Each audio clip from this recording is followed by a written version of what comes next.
ಅರೆ ಕಡಿಮೆ ಹಾಕು ಆದ್ರೆ ಅಸಲಿ ಹಾಕು. MDH ಕಾಶ್ಮೀರಿ ಕೆಂಪು ಮೆಣಸಿನ ಪೌಡರ್.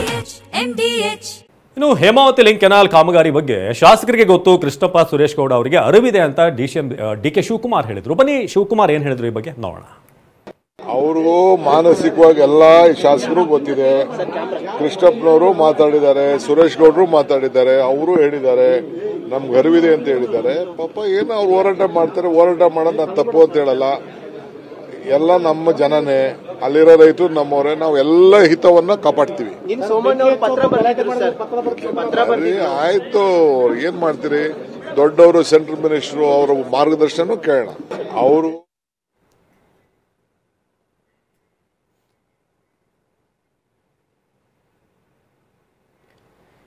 ಇನ್ನು ಗೃಹ ಸಚಿವ ಪರಮೇಶ್ವರ್ ಕೂಡ ಈ ಬಗ್ಗೆ ಮಾತನಾಡಿದ್ದಾರೆ. ಈ ಯೋಜನೆ 1,500 ಕೋಟಿ ವೆಚ್ಚದಲ್ಲಿ ಆಗ್ತಾ ಇದೆ. ತುಮಕೂರು ಜಿಲ್ಲಾ ಉಸ್ತುವಾರಿ ಸಚಿವ ಡಾಕ್ಟರ್ ಪರಮೇಶ್ವರ್ ಕೂಡ ಈ ಬಗ್ಗೆ ಮಾತನಾಡಿದರು. ಎಕ್ಸ್ಪ್ರೆಸ್ ಕೆನಾಲ್ ಮಾಡಬೇಕು ಅಂತೇಳಿ ಸರ್ಕಾರ ತೀರ್ಮಾನ ತಗೊಂಡು ಸುಮಾರು ಅಂದಾಜು 1,000 ಕೋಟಿ ರೂಪಾಯಿ ಮಂಜೂರು ಮಾಡಿ ಕೆಲಸ ಪ್ರಾರಂಭ ಮಾಡಬೇಕು ಅಂತೇಳಿ ಅನುಮತಿಯನ್ನು ಕೊಟ್ಟಿದೆ ಸರ್ಕಾರ. ಆ ಕೆಲಸ ಪ್ರಾರಂಭ ಮಾಡೋದಕ್ಕೆ ಈಗಾಗಲೇ 3 ತಿಂಗಳಿಂದ ಪ್ರಯತ್ನ ಮಾಡಿದಾಗ BJPಯವರು ಅದನ್ನು ನಿಲ್ಲಿಸಬೇಕು, ಮಾಡಿಕೊಡೋದು ಅವೈಜ್ಞಾನಿಕ ಅಂತ ಹೇಳಿದ್ರು. ಆಗ ಇರಿಗೇಷನ್ ಮಿನಿಸ್ಟ್ರು DCM ಅವರ ಅಧ್ಯಕ್ಷತೆಯಲ್ಲಿ ಒಂದು ಸಭೆ ಮಾಡಿದ್ರು.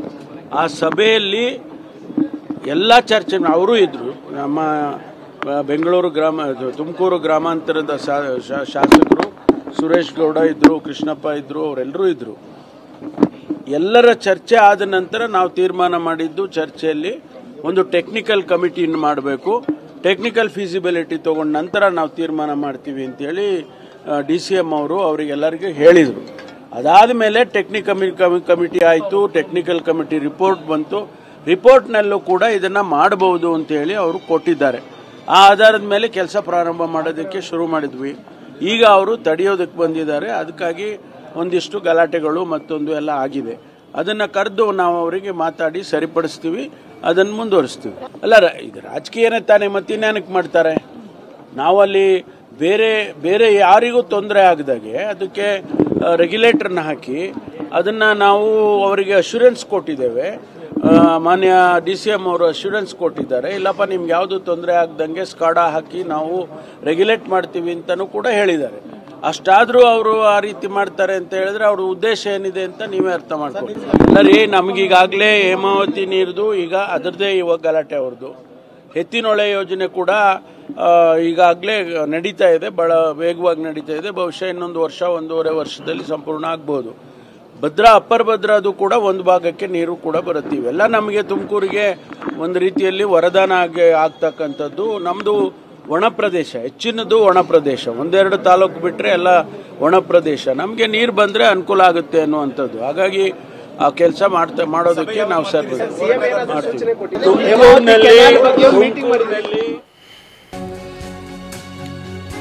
ಇನ್ನು ಹೇಮಾವತಿ ಲಿಂಕ್ ಕೆನಾಲ್ ಕಾಮಗಾರಿ ವಿಚಾರ CMಗೆ ಪತ್ರ ಬರೆದಿದ್ದ ಕೇಂದ್ರ ಸಚಿವ ವಿ ಸೋಮಣ್ಣ.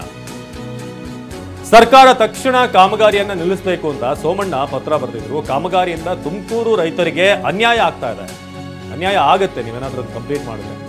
ನೀರಾವರಿ ಸಚಿವರ ಜಿಲ್ಲೆಗೆ ನೀರು ಹರಿಸುವಂತ ಯೋಜನೆ ಇದು. ಈ ಯೋಜನೆ ಏನಿದೆ ಪೂರ್ಣ ಅವೈಜ್ಞಾನಿಕವಾಗಿದೆ. ತುಮಕೂರಿನ ಜನರ ಸಹನೆಯನ್ನ ಕೆಳಕುವಂತ ಯೋಚನೆ ಬೇಡ, ಅಂತ ಯೋಜನೆನೂ ಬೇಡ. CM ಕೂಡಲೇ ಮಧ್ಯಪ್ರವೇಶ ಮಾಡಿ ಈ ಯೋಜನೆಯನ್ನ ಕೂಡಲೇ ನಿಲ್ಲಿಸಬೇಕು. ಉದ್ವಿಗ್ನ ಪರಿಸ್ಥಿತಿ ನಿರ್ಮಾಣಕ್ಕೆ ಅವಕಾಶ ಕೊಡಬಾರದು. ಕಾಮಗಾರಿ ಪ್ರಾರಂಭಿಸಿದ ಅಧಿಕಾರಿಗಳ ವಿರುದ್ಧ ಕ್ರಮ ಆಗಬೇಕು. ಮೇ 31ರ ಒಳಗೆ ಸರ್ಕಾರ ತನ್ನ ತೀರ್ಮಾನವನ್ನು ಪ್ರಕಟಿಸಬೇಕು. ಸರ್ಕಾರಕ್ಕೆ ಡೆಡ್ಲೈನ್ ಅನ್ನು ಕೊಟ್ಟಿದ್ದಾರೆ ಕೇಂದ್ರ ಸಚಿವ ಸೋಮಣ್ಣ. ಮುಂದೇನಾದರೂ ಸಮಸ್ಯೆ ಆದರೆ, ತುಮಕೂರಿನ ಜನ ಏನಾದರೂ ತಿರುಗಿ ಬಿದ್ದರೆ ಅದಕ್ಕೆ ನೀವೇ ಹೊಣೆ ಆಗಬೇಕಾಗುತ್ತೆ ಅನ್ನೋದನ್ನು ಎಚ್ಚರಿಸಿದ್ದಾರೆ. ಇದೆಲ್ಲವೂ ಕೂಡ ಅವರವರ ಜಿಲ್ಲೆಗೆ, ಅವರವರ ಕ್ಷೇತ್ರಗಳಿಗೆ ನೀರು ಹರಿಸೋ ಮೂಲಕ ಅಲ್ಲಿನ ಜನರನ್ನ, ಮತದಾರರನ್ನ ಓಲೈಸುವಂಥ ಕೆಲಸ ಇದು. ಆ ಮೂಲಕ ತುಮಕೂರಿನ ಜನರಿಗೆ ನೀರಿನ ಸಮಸ್ಯೆ ಉಂಟಾಗುತ್ತೆ ಈ ಕಾಮಗಾರಿಯನ್ನು ಮಾಡಿದ್ರೆ. ಸೊ ಹಾಗಾಗಿ ಇದನ್ನು ಕೂಡಲೇ ನಿಲ್ಲಿಸಬೇಕು. ಇದೊಂದು ಅವೈಜ್ಞಾನಿಕ ಕಾರ್ಯಕ್ರಮ. ಈಗ ನೋಡ್ತಾ ಇದ್ರೆ ಹೆದ್ದಾರಿಗೆ ಮಣ್ಣು ಸುರದಲ್ಲಿ ಕಂಪ್ಲೀಟ್ ಬ್ಲಾಕ್ ಮಾಡಲಾಗಿದೆ. ಇವತ್ತು ಈ ಪ್ರತಿಭಟನೆ ಮಾಡಲಾಯಿತು, ಟೈರ್ಗೆ ಬೆಂಕಿ ಹಚ್ಚಲಾಯಿತು. CM ಕೂಡಲೇ ಮಧ್ಯಪ್ರವೇಶಿಸಿ ಯೋಜನೆಯನ್ನು ನಿಲ್ಲಿಸಬೇಕು. ಉದ್ವಿಗ್ನ ಪರಿಸ್ಥಿತಿ ಏನಾದರೂ ನಿರ್ಮಾಣ ಆದರೆ ಯಾರು ಹೊಣೆ, ಅದಕ್ಕೆ ಅವಕಾಶ ಕೊಡಬಾರ್ದು ಅಂತ ಒಂದು ಸುದೀರ್ಘವಾದಂಥ ಪತ್ರವನ್ನು ಸೋಮಣ್ಣ ಅವರು ಬರೆದಿದ್ದಾರೆ. ಕಾಮಗಾರಿ ಪ್ರಾರಂಭಿಸಿದ ಅಧಿಕಾರಿಗಳ ವಿರುದ್ಧ ಕೂಡ ಕ್ರಮ ಆಗಬೇಕು. ಹೇಮಾವತಿ ಲಿಂಕ್ ಕೆನಾಲ್ ಫೀಡರ್ ಏನಿದೆ, ಸೊ ಈ ಒಂದು ಪ್ರಾಜೆಕ್ಟನ್ನು ಕೂಡಲೇ ನಿಲ್ಲಿಸಬೇಕು ಅಂತ ತಿಳಿಸಿದ್ದಾರೆ. ಹಾಗಾಗಿ ತುಮಕೂರು ಭಾಗದಿಂದ ನೀರನ್ನು ರಾಮನಗರ ಭಾಗಕ್ಕೆ ಈ ಕಡೆ ನೀರನ್ನು ಕೊಡೋದೇನಿದೆ, ಅಲ್ಲೂ ಕೂಡ ಸಾಕಷ್ಟು ನೀರಿನ ಸೋರ್ಸ್ಗಳಿದೆ. ಸೊ ಅದನ್ನು ಅಭಿವೃದ್ಧಿ ಮಾಡಲಿ. ಅದನ್ನು ಬಿಟ್ಟು ಇನ್ನೊಂದು ಜಿಲ್ಲೆ ನೀರನ್ನು ಕಿತ್ತು ಮತ್ತೊಬ್ಬರಿಗೆ ಕೊಡೋದು ಎಷ್ಟು ಮಟ್ಟಿಗೆ ಸರಿ ಅನ್ನೋದು ಈಗ BJP ನಾಯಕರ ಆಕ್ರೋಶ. ಸೊ ಆದರೆ ಪರಮೇಶ್ವರ್ ಅವರು ಹೇಳಿದಂಥ ಪ್ರಕಾರ ಅಲ್ಲಿ ಕಾಮಗಾರಿ ಮಾಡ್ಬೋದು ಅಂತ ಇದೆ ಅಂತ. ಇನ್ನು ಹೇಮಾವತಿ ನೀರು ಯಾರಿಗೆ ಸಿಗಬೇಕೋ ಅವರಿಗೆ ಸಿಗಬೇಕು. ಪ್ರತಿಭಟನೆ ಬಗ್ಗೆ ಸಚಿವೆ ಶೋಭಾ ಕರಂದ್ಲಾಜೆ ಹೇಳಿಕೆ ಕೊಟ್ಟಿದ್ದಾರೆ. ನಿಮ್ಮ ವೋಟ್ ಬ್ಯಾಂಕ್ ಆಗಿ ಇದನ್ನೆಲ್ಲ ನೀವು ಮಾಡ್ತಾ ಇದ್ದೀರಾ. ತುಮಕೂರು ಜಿಲ್ಲೆಗೆ ಹೇಮಾವತಿ ನೀರು ಸಿಗಬೇಕು, ಅವರಿಂದ ಆ ನೀರನ್ನ ಕಿತ್ಕೊಂಡು ಬೇರೆಯವರಿಗೆ ಕೊಡೋದು ಸರಿಯಲ್ಲ ಅಂತ ಹೇಳಿದ್ದಾರೆ. ಹೇಮಾವತಿಯ ನೀರು ಪಾರಂಪರಿಕವಾಗಿ ಯಾರಿಗೆ ಸಿಗ್ತಿದೆ ಅವರಿಗೆ ಸಿಗಲೇಬೇಕು.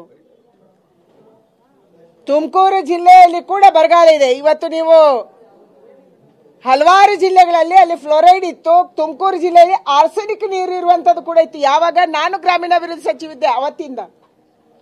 ಅದಕ್ಕಾಗಿ ಮೇಲ್ಮೈ ನೀರನ್ನ, ಸರ್ಫೇಸ್ ನೀರನ್ನ ಕೊಡ್ಲೇಬೇಕು ಕುಡಿಯೋದಕ್ಕೆ ಅನ್ನುವಂತ ವರದಿಯನ್ನ ನಾವು ಮಂಡನೆ ಮಾಡಿದ್ವಿ. ತುಮಕೂರು ಜಿಲ್ಲೆಗೆ ಹೇಮಾವತಿ ನೀರು ಸಿಗಬೇಕು. ಆದ್ರೆ ನಾನು ಪ್ರಶ್ನೆ ಕೇಳುವಂಥದ್ದು, ಇವತ್ತು ಆಂಧ್ರ ಪ್ರದೇಶದವರು ಕೃಷ್ಣಾ ಡ್ಯಾಮಿನ ನೀರನ್ನ ತುಮಕೂರಿನ ನಮ್ಮ ಆ ಭಾಗದ ತನಕ ತಂದಿದ್ದಾರೆ. ಕೋಲಾರದಲ್ಲಿ ಆಂಧ್ರದ ಪ್ರದೇಶ ಯಾವುದಿದೆ ಅಲ್ಲಿ ತನಕ ತಂದಿದ್ದಾರೆ. ನಮ್ಗೇನು ಕಷ್ಟ?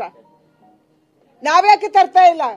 ನಮ್ಗೆ ಬಚಾವತ್ ಆಯೋಗದಲ್ಲಿ ಇವತ್ತು ನದಿ ನೀರಿನ ಹಂಚಿಕೆಯಲ್ಲಿ ಎಷ್ಟು ನೀರು ಹಂಚಿಕೆ ಆಗಿದೆ ಅದನ್ನು ಕೂಡ ಕೃಷ್ಣಾದಲ್ಲಿ ನಾವು ಉಪಯೋಗ ಮಾಡ್ತಾ ಇಲ್ಲ. ಆಂಧ್ರ ಪ್ರದೇಶದವರು ನಮ್ಮ ಕೋಲಾರದ ಇನ್ನೊಂದು ಭಾಗಕ್ಕೆ, ನಮ್ಮ ತುಮಕೂರಿನ ಇನ್ನೊಂದು ಭಾಗಕ್ಕೆ ತರಬಲ್ಲರಾದ್ರೆ ನಾವ್ಯಾಕೆ ಆಗ್ತಾ ಇಲ್ಲ? ನಮ್ಗೆ ಯಾಕೆ ಆಗ್ತಾ ಇಲ್ಲ? ಏನ್ ಯೋಜನೆ ನಿಮ್ದು?